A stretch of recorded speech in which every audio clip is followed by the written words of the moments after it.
Hello everybody, it's Kara from Wild Book Garden, and today I am here with part 2 of my April wrap-up. I will link part 1 down below, and I will also list content warnings and other links that I mention. And the first book I'm going to talk about is The Empress of Salt and Fortune by Nivo. Nivo is an author I've heard a lot about, and I am excited to finally have read something by her. This is a novella that is the first in a series, and we are following our main character Chi, who is a non-binary monk who is kind of traveling around, and their job is related to kind of like collecting stories, I think. And they end up meeting this old woman named Rabbit, who is a handmaiden for the Empress of Salt and Fortune. And we're kind of just slowly piecing together Rabbit's story and the Empress's story and other people around her as well. So we hear a lot about like the political upheaval of like recent decades, and I really enjoyed this. I really liked the writing style, and I think that Nivo did a great job of like packing in so much interesting political drama and characterization in a short page time without it feeling overly complicated. I also really loved Rabbit and Chi as characters. I thought the structure of this story was super interesting and very well executed. And I feel like there was the perfect balance of kind of like figuring things out, starting to put things together, but then also being surprised by a few things. So I liked that balance as well. I also love the feminist perspective of this book and the way it looks at women in power and how women can use power or take power, or like how they're limited in the ways that they are kind of expected to do that. And I also was like pretty emotionally invested in this story too. Like the ending I remember really got to me, even though like I'm filming this very late, so I don't remember as many like specific plot details as I feel like I should, but I did really enjoy this, and I gave The Empress of Salt and Fortune 4 stars. Next, I finished The Wonders We Seek, 30 Incredible Muslims Who Helped Shape the World by Sadia Faruqi and Anisa Mumtaz, illustrated by Safa Khan. This is exactly what the title says. It is an illustrated nonfiction book talking about a lot of different Muslim scholars and scientists and activists and artists, like all kinds of positions throughout history and different cultures, and I loved this. This is no surprise because you guys know I really like this kind of nonfiction. I thought the art style was really interesting. Let me show you again. And I really loved like the way the art was kind of integrated with like the color palette and everything. I love like the design of this book, and I really love the content, of course, as well. There's a lot of focus on scientists in this book, and I love that this book shows that science and religion are not mutually exclusive. And in fact, in a lot of religions, including Islam, not only is scientific pursuit allowed, but it is actually like encouraged. It's like a form of worship, and so I really liked seeing that connection here. And I also think the authors did a really great job of showing the difference between religion and like faith and practices around that versus like culture. People and societies and communities can do bad things and create harmful ideas and use those against people, and they can weaponize different like religious beliefs, but that does not mean that like the religion is inherently like abusive. And I feel like this book did a great job of showing that very clearly and in a very kid appropriate way. Yeah, I just thought this was really wonderful, and I gave The Wonders We Seek 5 stars. Next, I finished A Taste of Magic by Lydia Foxglove. I really love this cover. This is a romantic fantasy, I think you would call it, probably not a fantasy romance. And we are following our main characters Sorla and Dor, so it's 2 point of view. And Sorla is a baker, and she has like really intensely good baking skills. Like she's well known for it. And she lives with her adoptive parents, and they run a bakery together. And then she has had kind of like a letter correspondence with the Prince Selden, and he invites her to come and work in his royal bakery. And she's so excited. This is like the chance of a lifetime for her, but she doesn't have a ride to the capital, so she ends up getting a ride back with Dor, our other main character, who is a returning soldier from the war. And he actually has just been brought back to life from the dead, because that is an ability that they have in this world. It doesn't work for everyone, but like they are able to do that. And Dora is understandably having a really hard time adjusting to living again. And part of that is that none of the food he eats tastes good except Sorla's pastries. And so the two of them, they really don't like each other as they're traveling, but they end up connecting. And especially when he realizes that her food is one of the only things that tastes good to him. So he ends up seeing more of her. He makes excuses to like go by and see her.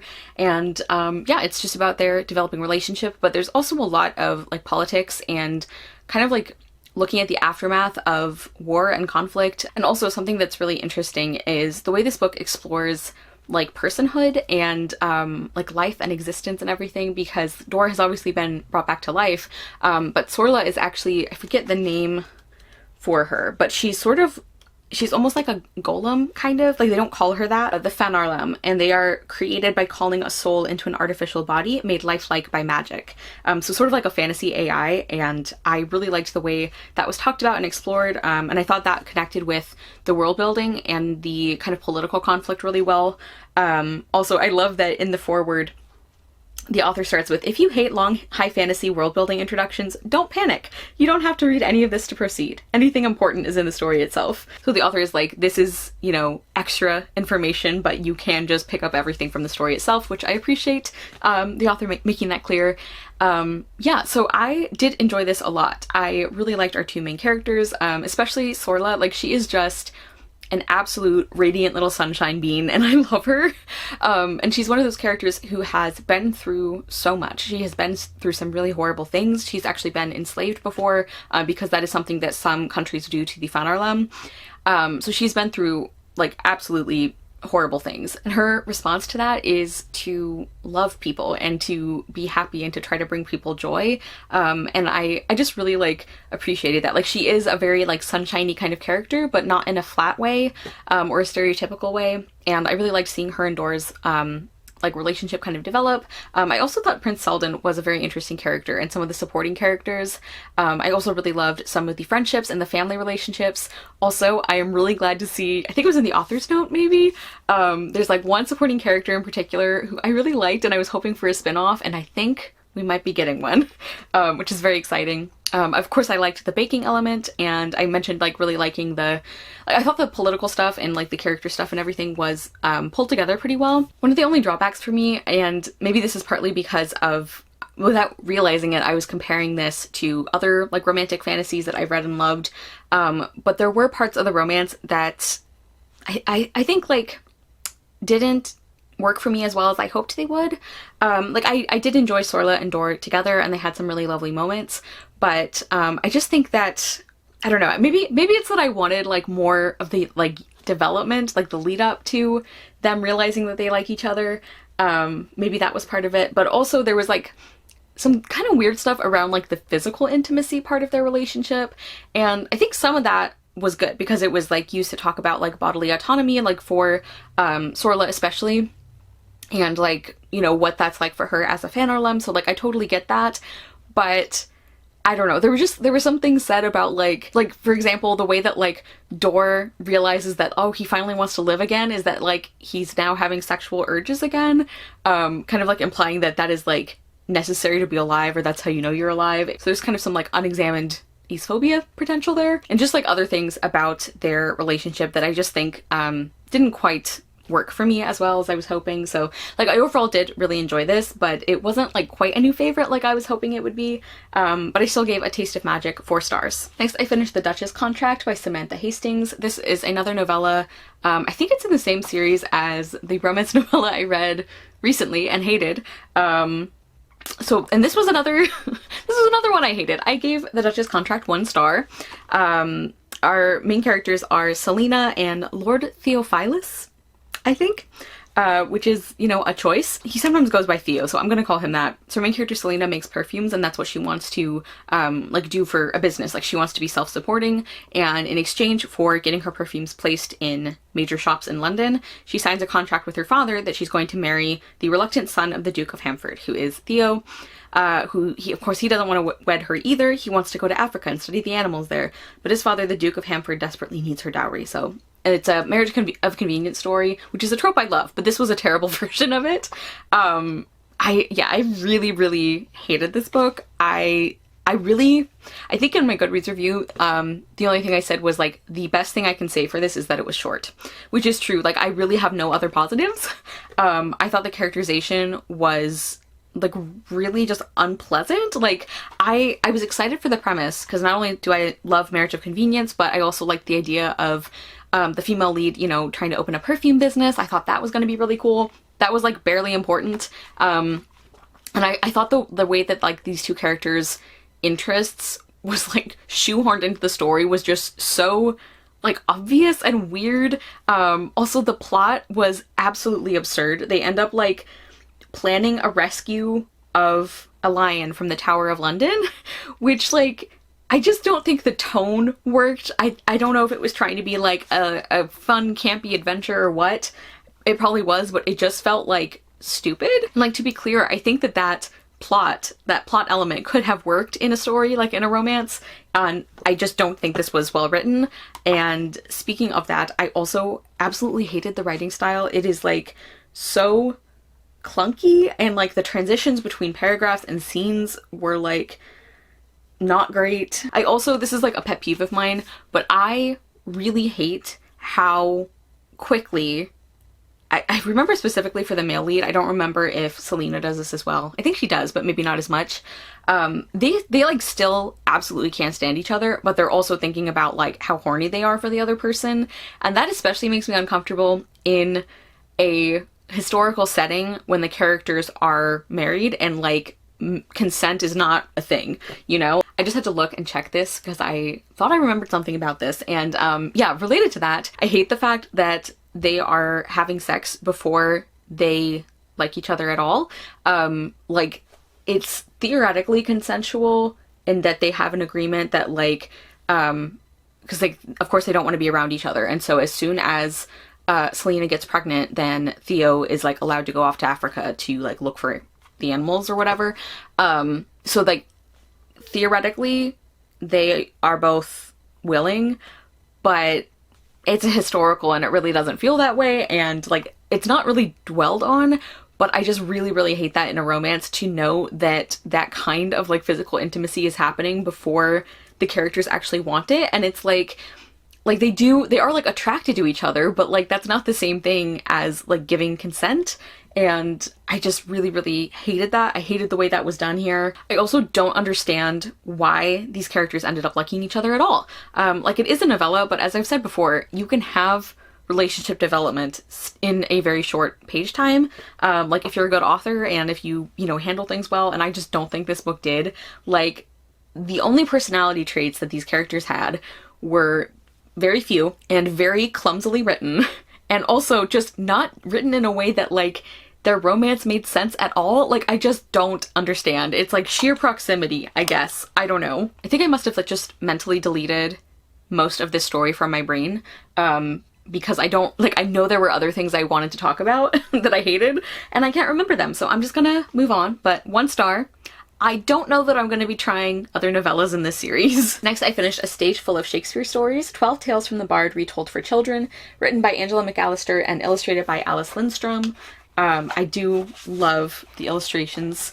Yeah, this was a very fun thing to read for All the World's a Page, and not much to say about it. I thought this was a really well done collection. I think that it did a pretty good job of making these stories accessible to children, although I always think it's interesting to see which ones they choose. I do want to say I have kind of mixed feelings about the way that this book kind of handled some of the harmful elements. Like, for example, The Merchant of Venice is one of the plays that they retell, and their way they like retold that story and dealt with the anti-Semitism in it is by just completely removing the fact that the characters were Jewish. So like, in this version of the story, nobody's Jewish, or like we're never told that they are, because obviously that's like one of the problems with the original, is that the way Shylock is written is incredibly anti-Semitic. And yeah, so, but then I do appreciate that like in the short like about the plays section at the back, for that section specifically, the author does talk about the Merchant of Venice and it's like the way that it's written originally and how anti-Semitic it is. So I think that is an option, but it felt a little weird until I got to the end of the book and was like, oh, okay, they are at least going to mention it. So I don't know. Like I said, had kind of mixed feelings about that, but overall I did enjoy this. I think it is a really great like you know, storybook kind of thing for kids or for anybody who wants to read this kind of thing. Because obviously I read it as well. But yeah, I thought this was well done. I think they did a really good job too of translating like the flavor of Shakespeare's writing and plays while still making it more accessible. So I give it 4 stars. Next, I finished a picture book, and that is The Grand Mosque of Paris, A Story of How Muslims Rescued Jews During the Holocaust by Karen Gray Ruel and Deborah Durland Desay. This is exactly what the title says. It is like based on like specific research and like records, although they're very few and far between, which makes sense, for the Grand Mosque in Paris and how that was used as a safe house to protect Jewish people during the Holocaust. And the art is really lovely. There is also a lot of text on each page, so I don't think this would be like that plus the subject matter. I don't know that this would be like an early picture book, but I thought this was really beautifully done. And I also think the back of the book did a really good job of talking about how we got this information, because obviously this is a situation where you are not going to want to leave records, you know, of people that you helped or what you're doing, because that would be dangerous. That would put a lot of people in danger. And so I think that the authors did a really good job of kind of like talking about that, but also like how we still know things from that. Yeah, I thought this was a really important story. I've been seeing people talk recently about like the way that we tend to highlight, like when we're talking about World War II and the Holocaust specifically, the way that like in the US and in Western countries especially, we tend to highlight the like heroes and like the success stories of like people who did help Jews during the Holocaust, and how that is kind of like, it's not bad to include those stories, but like by focusing on them so much, it kind of gives us a false sense of like we did okay kind of thing, and like the US did not. So it's just something I've been thinking about more, but this is still a really beautiful book, really important, and my like hearing more about that and like learning more about that is not meant to like reflect on this book. And I do think it is really important that we talk about like these lesser known stories. Like I had never heard of this before, the fact that that Muslims in Paris were helping Jewish people escape. So I really learned a lot from this, and I do think it is a really fantastic picture book. And I give the Grand Mosque of Paris 5 stars. Next, I finished the first Betsy-Tacy book, which is just called Betsy-Tacy by Maud Hart Lovelace. This is a bind up of the first 4, so it's massive, but the novels are actually pretty short. And yeah, this is a classic story. I have read a few other things by this author, but not this series, which I think is her most well known. And we follow our main characters, Betsy and Tacy, who are young girls. Tacy moves into a house near Betsy, and they end up becoming really good friends. And it's just about like their life, their friendship. It's very like slice of life and very like cozy and warm feeling. We do follow them as they sometimes get into trouble, but it's not to the extent of like Anne of Green Gables, for example, where like poor Anne is always getting into scrapes. But I thought this was really lovely. I also want to mention that I listened to this one on audio, and Sutton Foster is the narrator, and she did an amazing job. Like, one of my favorite audiobooks I've ever listened to, I think. And I'm devastated that she never, like, I don't think there's audiobooks for the rest of the series at all. And I would like Sutton Foster to narrate all of them, please and thank you. So I don't know, HarperCollins, please get on that. But yeah, the audio was really wonderful. And I also like was not expecting to get like kind of choked up near the middle of this story. There's like a specific thing that happens, and the way that that is written and the way that like Betsy and Tacy talk about it was just really very like emotional and very effective. And I really love the friendship between Betsy and Tacy. And I think Maud Hart Lovelace is such a good writer of young kids and like the way that like kids will think and act. And like obviously it's in a different time period, but like there are like things that, you know, they plan to do, or like the games they come up with or something where it's like, I remember doing something like that when I was their age. So I just think that's really fun too. And I gave Betsy-Tacy 4 stars. Next, I finished Blue Horses by Mary Oliver. This is a poetry collection that I do own. I can't find my copy anywhere, so I'm just gonna put up a picture. But yeah, not a lot to say about this one. This isn't my favorite of Mary Oliver's works, just because I think I didn't connect to as many of the poems as I usually do. But there were still some like really beautiful lines, really wonderful poems throughout it. Like I never have a bad time with Mary Oliver's poetry. I never like finish one of her books and think like, oh, I didn't get anything out of that, you know? So there were still definitely some highlights in this one, but overall it's not like my favorite collection. I think part of it is that my favorite poetry from Mary Oliver is kind of on the more like emotional, like a lot of her poems are like about nature in some way, and the kind that I like best is where she connects that to like humanity or to like feelings or like grief or people, relationships, that kind of thing. And I think this one had more just straight up nature poetry, which is not a problem. It's just I don't think it affected me quite as much, but yeah, still good. Blue Horses, I gave 3.5 stars. Next, I ended up just reading the second Betsy-Tacy book, which is called Betsy-Tacy and Tib, which is about the two girls bringing another friend into the group, basically. And I really enjoyed this one as well. I think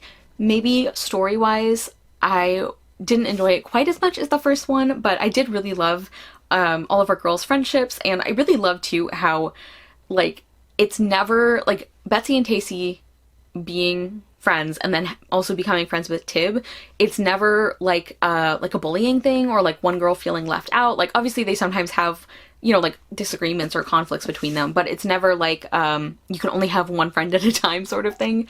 So I really appreciate that as well. And I also gave this one 4 stars. And finally, the last book I'm going to talk about today is another picture book, and that is Dear Mama God, written by Deneen Akers, illustrated by Jillian Gamble. This has really beautiful illustrations, and I talked about this quite a bit in my recent like new releases video, but this is a picture book about using feminine language for the divine, and especially how it's like to combat the tendency in various Christian denominations to only use masculine pronouns for God. And so even though God does not have pronouns, there is like meaning in like reclaiming feminine language, and there's also more accuracy because in a lot of the like primary sources that have been translated, sometimes on purpose and sometimes on accident, there are mistranslations that actually like remove like the feminine like language and like imagery and metaphor and all of that from the Bible. So this is kind of like fixing that in a really beautiful and kid appropriate way. So yeah, I think this concept and this project is so important, and I thought this was a really beautiful display of that, and I gave Dear Mama God 5 stars. Okay everybody, so that was the next group of books. Please comment down below and let me know your thoughts on any of these. I feel like there were a few here that I don't know, I didn't remember as many details as I usually do, so maybe this is going to be a shorter video, I don't know. Also, I finally have an actual like lighting setup, so we'll see how this goes, but so far, so good. I think we'll see when I edit. Thank you guys so much for watching. I will see you soon with another video, and I hope you love the next book you read. Bye!